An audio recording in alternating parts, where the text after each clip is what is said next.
हरे कृष्णा।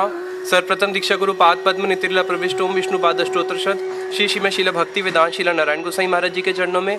तत्पश्चात शिक्षा गुरुदेव नितिला प्रविष्ट ओम विष्णु पाद अष्टोत्तरशत श्री श्रीमद शिला ऐसी भक्ति वेदांत शिला स्वामी महाराज जी के चरणों में अनंत कोटि दंडवत प्रणाम ज्ञापन करते हुए उनसे ऐतु की कृपा की वांछा करता हूँ। शिला गुरुदेव की कृपा से आज हम जिस स्थान पर आए हैं ये है राधा गोविंद देव जी का मंदिर, जो कि पूरे वृंदावन के राजा हैं। जब ब्रजनाभ ने इस ब्रज धाम को प्रकट किया था आज से 5000 साल पहले, जब पूरा ब्रजवासी अपने धाम को चले गए हैं, द्वारका नगरी पूरी डूब चुकी है, तब ब्रजनाभ यहाँ पे आते हैं। और ब्रजनाभ जब यहाँ पे आए तो उन्होंने ब्रज में 4 महादेव स्थापित किए थे। 4 देव कौन कौन से? वृंदावन के जो देवता हैं वो है गोविंद देव जी, ये वृंदावन के अधिष्ठात्री मूल देवता हैं। अथर्ववेद और वरा पुराण, स्कंद पुराण, पद्म पुराण के अनुसार भी जो यहाँ के मूल देवता हैं वो है गोविंद देव जी, इसलिए इनको बोलते हैं वृंदावनेश्वर। इनका नाम है वृंदावनेश्वर। गोवर्धन में उन्होंने स्थापित किए हरिदेव जी, मथुरा में स्थापित किए केशव देव जी, और एक स्थापित किए उन्होंने बलदेव जी। तो ये 4 ब्रज के देवता हैं। तो जो वृंदावन के मूल देवता हैं वो है गोविंद देव जी, जिनके मंदिर में आज हम आके पहुँचे हैं। जब श्रील रूप गोस्वामी जी ब्रज में आए तो उनको चैतन्य महाप्रभु ने 4 आदेश दिए थे। पहला दिया था लुप्त तीर्थ उद्धार। ये जो पूरा ब्रज है, इस ब्रज का सबसे पहले जो उसका उद्धार किया था ब्रजवासियों की, जब कृष्ण लीला पूरी इस जगत से समाप्त हुई, सबसे पहले ब्रजनाभ ने ही पूरा ब्रज बसाया था। ब्रजनाभ ने ही एक एक स्थान पे जा जाके भगवान की कौन सी लीला हुई, वहाँ के इष्ट देव जो हैं उस लीला को, कुंड को सारे स्थापित किया था ब्रजनाभ ने। लेकिन वो 5000 साल पुरानी बात, फिर आज से 500 साल पहले कलयुग में फिर ये ब्रजधाम लुप्त हो गया था। फिर जो इस ब्रजधाम को लुप्त किया वो किसने किया है? एछाएं गोसाई जब ब्रज केला वास, राधा कृष्ण नित्य लीला करील प्रकाश। ये 6 गोस्वामी, महाप्रभु ने 6 गोस्वामियों को भेजा जिन्होंने पूरा वृंदावन धाम प्रकाशित किया है। पूरा वृंदावन धाम, पूरा वृंदावन नहीं, पूरा 84 कोस। तो महाप्रभु ने उनको आदेश दिया था श्रील रूप गोस्वामी जी को लुप्त तीर्थ उद्धार, ये जो वृंदावन की जो लीला स्थली है जो लुप्त हो चुकी है, इनका उद्धार करना। दूसरा आदेश क्या दिया था? दूसरा आदेश रूप गोस्वामी जी को श्रीमद चैतन्य महाप्रभु ने दिया था, जो भक्ति के ग्रंथ हैं, भक्ति ग्रंथों का प्रणयन करना। तो उन्होंने भक्ति ग्रंथों को क्या किया? प्रकाशित किया। तीसरा उनको दिया था कि जो वैष्णव सदाचार है उसको स्थापित करना, उसका प्रचार करना। और चौथा जो दिया था वो दिया था जो श्री विग्रह जो लुप्त हो चुके हैं उन विग्रह की दोबारा सेवा प्रकाशित करना। तो श्रील रूप गोस्वामी जी इसके पीछे ही उनकी यहाँ पे कुटिया थी, भजन कुटी, जहाँ पे बैठ के उन्होंने बड़े ही सुंदर सुंदर ग्रंथ लिखे हैं। कौन से ग्रंथ लिखे हैं? उज्ज्वल नीलमणि लिखा, भक्ति रसामृत सिंधु लिखा।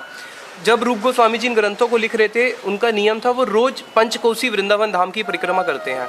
जब वो रोज परिक्रमा करते थे, आज परिक्रमा करते करते वो रोने लगे और रो रहे हैं, हा राधा गोविंद, हा राधा गोविंद। बार बार गोविंद जी का हा कृष्ण, हा राधे नाम ले रहे हैं अपने इष्ट का। क्यों? क्योंकि मैं गोविंद देव जी के विग्रह क्यों नहीं प्रकाशित कर पा रहा? गोविंद देव जी के विग्रह लुप्त हो चुके थे। अब उनको महाप्रभु का आदेश है, उन्होंने क्या करना है? तीर्थोद्धार कर दिया, लेकिन जो देव हैं, जो भगवान के श्री विग्रह हैं, वो उनको मिल नहीं रहे हैं। तो एक वृक्ष के नीचे बैठ गए और वृक्ष के नीचे बैठ के क्या कर रहे हैं? हा राधे हा कृष्ण, हा राधे हा कृष्ण विलाप कर रहे हैं। यही वास्तविक ब्रज परिक्रमा करने की पद्धति है, जिसमें बताते हैं, हे राधे ब्रज देवी के च ललिते, हे नंद सुनो कुता। किस प्रकार से हमारे गोस्वामी वर्ग परिक्रमा करते हैं? हे राधे, हे ललिते, हे ब्रज, हे राधा रानी, हे ललिते, हे नंद सुनो, हे कृष्ण आप कहाँ पे हो? श्री गोवर्धन कल्प पादप तले कुता, कि हे गोविंद जी आप कहाँ पे हो? क्या आप गोवर्धन की तलहटी में हो या यमुना के तट पे हो? कहाँ पे हो? इस प्रकार से विलाप कर रहे हैं। अब उस वृक्ष के नीचे बैठे बैठे जब वो बहुत विलाप करते हैं तो कृष्ण आते हैं वहाँ पे, एक छोटा सा ब्रज का बालक का रूप धारण करके। अरे बाबा तू रोता क्यों है? ब्रज में सब ठीक तो है, तू क्यों रोता है? तो रूप गोस्वामी जी उस बालक को कुछ बोले नहीं। बोले अच्छा मैं समझ गया तू क्यों रोता है, बता क्यों रोता है? तो बोले कि मेरे को महाप्रभु ने आदेश दिया था गोविंद देव जी के विग्रह जो है उनको प्रकाशित करना, और इतना पूरा ब्रज घूम लिया लेकिन गोविंद जी के विग्रह मिलते ही नहीं है। तो बालक ने बोला कि अच्छा बाबा तू मेरे साथ चल। तो रूप गोस्वामी जी का हाथ पकड़ के उनको, या पीछे गोमा टीला है, उस गोमा टीला पे लेके आए और बोले देख इस टीला के ऊपर रोज एक गैया आती है और अपने थन से पूर्वान के समय अपने आप ही दूध झाड़ के चली जाती है, तो हो सकते तेरी जो अभिष्ट सिद्धि है यहीं पे हो। इतना बोल के वो बालक उसी समय अंतर्ध्यान हो जाता है। अब रूप गोस्वामी जी समझ जाते हैं कि ये और कोई बालक नहीं था, ये कौन थे? ये स्वयं श्याम सुंदर कृष्ण थे। तो इसको महाप्रभु की इच्छा समझ के रूप गोस्वामी जी क्या करते हैं, यहाँ के जो स्थानीय जो ब्रजवासी हैं उनको बुलाते हैं। कोई अपने हाथ में फावड़ा लेके आता है, कोई अपने हाथ में कोई औजार अस्त्र लेके आता है, और उस गोमा टीला की जो मिट्टी है उसको हटाना शुरू करते हैं। और सारे ब्रजवासी बड़े ही आश्चर्यचकित होकर खड़े हैं कि पता नहीं अब यहाँ से कौन सा अनमोल धन निकलने वाला है। और उसको हटाते हटाते उनको फिर क्या नज़र आता है, मिट्टी खोदते खोदते उनको गोविंद जी का चूड़ा नज़र आ जाता है। उस और इतने आनंदित होते हैं कि हमें गोविंद देव जी मिल गए, हमें गोविंद देव जी मिल गए। और फिर उस से वहाँ से जो हमारे गोविंद देव जी विग्रह हैं उनको रूप गोस्वामी जी प्रकट करते हैं। इसलिए राधा गोविंद राधे, रूप गोस्वामी प्राण धन हे। जय राधा गोविंद राधे। राधा गोविंद जी कौन है? रूप गोस्वामी प्राण धन है, रूप गोस्वामी जी के प्राण धन है। फिर उन्होंने यहाँ पे उनकी बड़ी ही सुंदर सेवा प्रकाशित करी। 7 मंजिल ऊंचा था ये गोविंद देव जी का जो मंदिर देख रहे हैं। जब औरंगजेब यहाँ पे आक्रमण करने के लिए आया तो इसकी 3 मंजिल वो तोड़ पाया, वो उससे ज़्यादा तोड़ ही नहीं पाया, उसकी सारी सेना हार के चली गई। उसके बाद फिर उसके आक्रमण के कारण से जो गोविंद जी हैं उनको यहाँ से रातों रात लेके चले गए थे जयपुर कामेवन होते हुए। तो अभी जो गोविंद जी के विग्रह हैं वो जयपुर में विराजमान है, यहाँ पे इनके प्रतिभू विग्रह हैं। तो जो रूप गोस्वामी जी ने गोविंद देव जी विग्रह प्रकाशित किए, गोविंद देव जी की क्या महिमा है। ये जो पूरा वृंदावन है ना, ये पूरा वृंदावन जो है पहले गोविंद जी का ही था, इसलिए ये इसको इस आसपास के एरिया को बोलते हैं गोविंद घेरा, उसके क्योंकि यहाँ के राजा हैं। फिर गोविंद जी ने ही क्या किया, एक हिस्सा दे दिया मदन मोहन जी को, एक दे दिया गोपीनाथ जी को। तो वृंदावन के अंदर 3 घेरे हैं, गोविंद घेरा, मदन मोहन घेरा और गोपीनाथ घेरा। यहाँ तक कि जो बाकी बिहारी जी का मंदिर है वो मदन मोहन घेरा में आता है। बाकी बिहारी जी का मंदिर आज भी लीज पे है, उनको अपना टैक्स देना पड़ता है, किसको? मदन मोहन जी को। आज भी उनकी पर्ची कटती है मदन मोहन जी की। तो ये वृंदावन के हमारे 3 ठाकुर हैं, जिसके लिए बताते हैं चैतन्य चरितामृत में, वेद शास्त्रे कहे संबंध अभिदे प्रयोजन, कृष्ण कृष्ण प्रेम, कृष्ण कृष्ण भक्ति प्रेम, ए 3 महाधान। कह रहे हैं वेद शास्त्र कहे संबंध अभिदे प्रयोजन। वेद कहते हैं 3 वस्तु, संबंध, अभिदे और प्रयोजन। क्या संबंध है? कृष्ण से हमारा संबंध है, कृष्ण भक्ति अभिदे है, यानी कि भक्ति जिस मार्ग से हम उसको प्राप्त करेंगे। और प्रयोजन क्या है? प्रेम ही हमारा प्रयोजन है, कृष्ण भक्ति और प्रेम। तो जो संबंध के देवता है मदन मोहन जी, अभिदे के गोविंद देव जी और प्रयोजन के गोपीनाथ जी। गोविंद जी का कैसा सौंदर्य है, बड़ा ही सुंदर वर्णन करते हैं। बताया कि एक बारी शोभा देवी पूरा त्रिभुवन घूम लेती है। वो किसी से शादी करना चाहती है, किसी को वर करना चाहती है, वर को ढूंढ रही है। पूरा त्रिभुवन ढूंढ लिया उसने। पूरा त्रिभुवन ढूंढने के बाद बड़े बड़े देवताओं को देखा, बड़े बड़े गंधर्वों को देखा, देवों को देखा, लेकिन वो संतुष्ट नहीं हुई। उसे देखा कि इस जगत में कोई है ही नहीं जिससे मैं शादी कर सकूं। नारद जी के पास गई। नारद जी बोले कि भाई तूने तो पूरा त्रिभुवन घूम लिया, क्या तू वृंदावन में गई? तूने वृंदावन में गोविंद जी का दर्शन करे, एक बारी वृंदावन भी चले जा, गोविंद जी के भी दर्शन कर ले। हो सकता है कि तुझे पूरा जीवन कुंवारी ना रहना पड़े, देखो कोई वर मिल जाए। तो शोभा देवी है जो पूरे जगत को शोभा देती है, पूरे जगत में शोभा वितरण करती है, वो इस स्थान पे आई वृंदावन में। बिल्कुल दूर खड़ी है और उसने यहाँ पे क्या किया, दूर से ही गोविंद जी यहाँ पे खड़े होकर बंसरी बजा रहे हैं। और उसने दूर से ही जब गोविंद जी को देखा तो अभी उसके जो नेत्र हैं केवल गोविंद जी के चरणों पे पड़े थे। और चरणों पे भी क्या पड़े थे, चरणों से जो उनकी एक प्रभा निकलती है, जो गोविंद जी के चरणों से एक प्रभा निकलती है, उसने केवल उस प्रभा को देखा। उस प्रभा को देखने के साथ साथ उसके हाथ में जो वरमाला थी वो गिर गई। बोली कि पहले तो मैं सोच रही थी कि मेरे इस पूरे त्रिभुवन में कोई इतना सुंदर पुरुष नहीं है जिसको मैं अपने पति के रूप में वरण कर सकूं, लेकिन अब मिला है तो ऐसा इतना सुंदर एक पुरुष मिला है गोविंद कि जिनके चरणों की जो नख है, उस नख से जो ज्योति निकलती है, मैं तो उसकी शोभा के आगे भी मेरी शोभा पराजित हो जाती है। कैसे मैं इनको वरण कर सकती हूँ? तो ऐसी गोविंद जी की शोभा है, जिसको बताते हैं हमारे गुरुवर्य के कीर्तन में गोविंद जी का कितना सुंदर विग्रह है। बताया कि बचूड़ा शीरे किबा वंशी करे किबा से त्रिभंग धाम, चरण कमले आमिया उछले ताहते नूपुर धाम। कह रहे हैं किबा चूड़ा शिरे। जब भक्त गोविंद जी के दर्शन करता है क्या कहता है, किबा चूड़ा शिरे किबा वंशी करे किबा से त्रिभंग धाम। कितना ही सुंदर आपके सर पे चूड़ा है, कितनी ही सुंदर आपकी वंशी ध्वनि है, जब आप बंसरी ध्वनि बजाते हो तो गोपियाँ क्या कहती हैं? गोपियाँ कहती है, हे कृष्ण, आपकी बंसरी का कोई दोष नहीं है। दोष तो किसका है? दोष तो आपका है, क्योंकि आपकी बंसरी तो क्या है, वो तो एक काठ की बनी हुई है। वो उसका कोई दोष नहीं, सारा दोष आपका है। जब आपकी बंसरी ध्वनि हमारे कान में जाती है तो जो हमारे हृदय के अंदर जो छुपा हुआ धन है, लज्जा, वो लज्जा को खींच के ले आती है और हम भागी भागी आ जाती हैं आपके पास। तो कृष्ण कहते हैं, नहीं नहीं, मेरा दोष क्यों है? मेरी जो बंसरी है ना, बंसरी, वो तुम सबके नाम को अच्छी तरह जानती है, और मैं जब अपनी बंसरी नहीं भी बजाता, वो हवा के वेग से अपने आप बजना शुरू हो जाती है और तुम्हारा एक एक करके नाम बुलाती है। मेरा कोई दोष नहीं है। तो गोपियाँ कहती है, नहीं कृष्ण, तब भी तुम्हारा ही दोष है। क्यों? क्योंकि जो साधु होते हैं वो कभी भी असाधु का संग नहीं करते। जब तुम्हारी बंसरी ऐसी है जिसके अंदर इतने सारे छिद्र हैं, उसके अंदर वो काठ की बनी हुई है, नीरस है, और क्या करती है, पूरा दिन बस बोलती ही रहती है, बोलती ही रहती है, और जिसके अंदर किसी प्रकार का कोई रस नहीं है, अंदर छिद्र ही छिद्र है, अंदर से पूरी खोखली है, तो ऐसी बंसरी का तुम क्यों संग करते हो? जो क्या करती है, हम इतने ऊंचे कुल में जन्म लिया है बंसरी ने। किस में ऊंचे कुल में जन्म लिया है? बांस एक ऊंचा कुल माना जाता है, बांस की बनी है। और हम गोपियों को क्या करती है? हम गोपियों का जो आर्यव्रत, जो हम गोपियाँ हैं, हमारा व्रत भंग करती है। तो उस प्रकार से कृष्ण की बड़ी ही सुंदर यहाँ पे ध्वनि है, बंसरी ध्वनि बजाते हैं। बोला, कीबा चूड़ा शिरे, कीबा वंशी करे, कीबा से त्रिभंग धाम, चरण कमले आमिया उछले ताहते नूपुर धाम। उनके चरणों से मानो एक अमृत का एक इतनी सुंदर सुंदर क्या निकलती हैं, अमृत की सागर ही सागर निकल रहा है, अमृत ही अमृत, चारों तरफ अमृत गिर रहा है।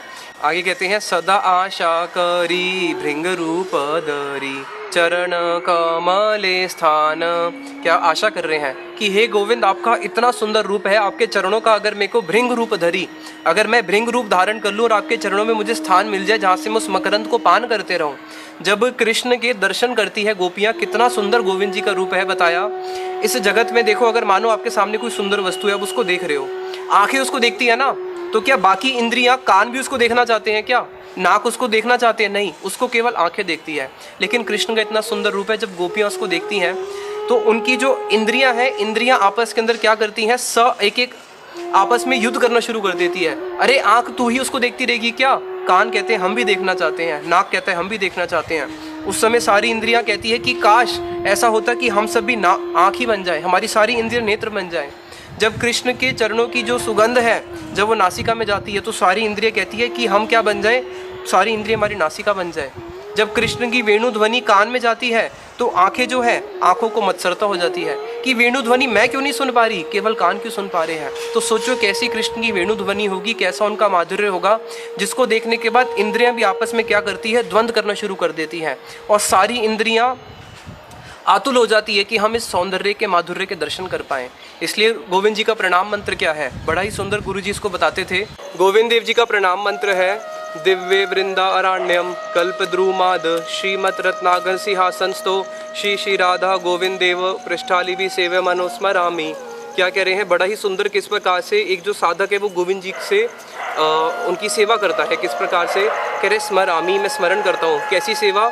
दिव्य वृंदारण्यम, दिव्य वृंदारण्यम यानी कि बड़ा ही सुंदर दिव्य वृंदावन धाम है, वहाँ बड़े ही सुंदर सुंदर उस निकुंज है, उस निकुंजों के अंदर बड़ा ही सुंदर एक रत्न वेदी है, और उस रत्न वेदी के ऊपर कौन बैठे हैं, श्री श्री राधा गोविंद। कैसे बैठे हैं बताया, अष्ट सखी परिजन, अष्ट दलुपरी अष्ट सखी परिजन, कि अष्ट कमल का एक बड़ा ही सुंदर अष्ट कमल का एक रत्न सिंहासन बना हुआ है, और उस अष्ट कमल के जो 8 पंखड़ियां हैं उसके ऊपर एक एक ललिता, तुंग विद्या, चंपकलता, सुदेवी, रंग देवी, विशाखा, सारी अष्ट सखियाँ बैठी हैं, और बीच में कौन बैठे हैं, राधा गोविंद। और कैसी उनकी सेवा है बताया, सुगीत नर्तने सब सखी गाने तुषयाची युगल धाने। वहाँ पे सारी सखियाँ क्या कर रही हैं, कुछ गीत गा रही हैं, तो कोई क्या कर रही हैं, हाथ में वीणा लेके वाद्य बजा रही हैं, मृदंग बजा रही हैं।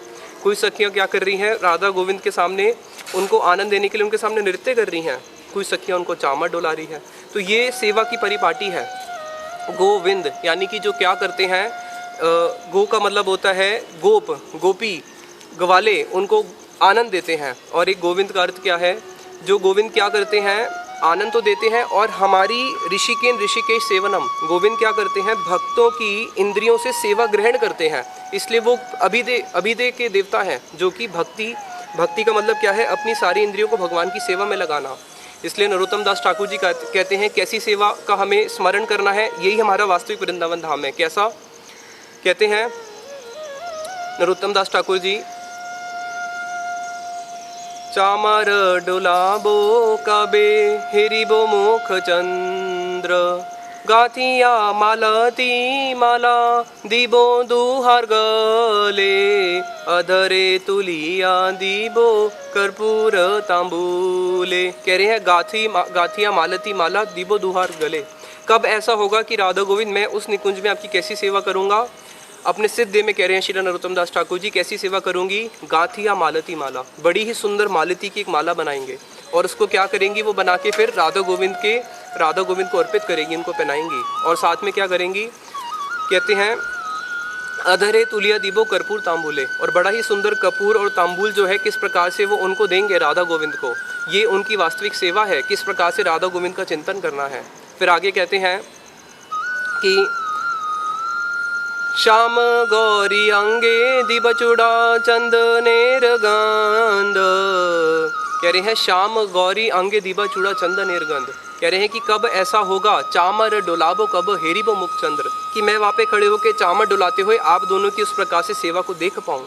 कब ऐसा होगा कि मैं चंदन जो होता है, चंदन में जैसे वैष्णवों का स्वागत कैसे करते हैं, हाथ में चंदन लेके फूल लगा के ऐसे फूल के माध्यम से चंदन का लेप करते हैं। कह रहे हैं उसी प्रकार से कब मेरे को ये सेवा की अभिलाषा मिलेगी, कब मेरी अभिलाषाएं पूर्ण होंगी। तो इस प्रकार से राधा गोविंद जी के चरणों में पुनः पुनः प्रणाम करते हैं, जो कि इस वृंदावन के वृंदावनेश्वर हैं।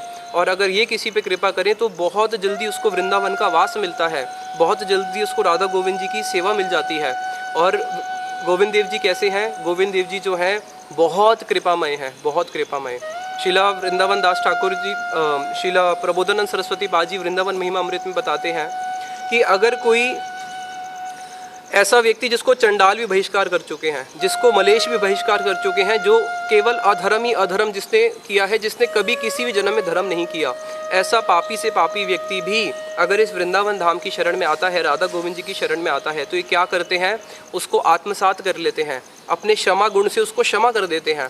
तो भगवान कैसे हैं? अगर कोई भी उनकी शरण में आए तो उसको क्षमा करते हैं। हम उनसे पुनः पुनः प्रार्थना करते हैं कि हमें भी वृंदावन का वास मिले, भक्तों की सेवा मिले। निताई गौर प्रेमानंदे, हरि हरि बोल। इस ब्रजमंडल परिक्रमा के कार्यक्रम को प्रारंभ करने की प्रेरणा हमें श्रीला भक्ति वेदांत नारायण गोस्वामी महाराज जी की कृपा से प्राप्त हुई। श्रीला नारायण महाराज जी विश्व प्रसिद्ध इस्कॉन के संस्थापक आचार्य श्रीला भक्ति वेदांत स्वामी महाराज के अति प्रिय शिक्षा शिष्य एवं प्रिय बंधु थे। इन्होंने केवल भारत में ही नहीं अपितु संपूर्ण विश्व में ब्रज की महिमा एवं श्री राधा कृष्ण की उत्तमा भक्ति का प्रचार किया, जिसके लिए इन्होंने 32 बार विश्व भ्रमण भी किया। इन्होंने प्रतिवर्ष संपूर्ण विश्व के श्रद्धालु भक्तों को एकत्रित कर कार्तिक मास में 84 कोस ब्रजमंडल परिक्रमा का प्रारंभ कराया एवं 100 से अधिक गौड़िया ग्रंथों का प्रकाशन भी किया। भक्ति जगत में इन सब योगदान के कारण ब्रज के विद्वानों एवं संतों के द्वारा श्रीला महाराज जी को युगाचार्य की उपाधि भी प्रदान की।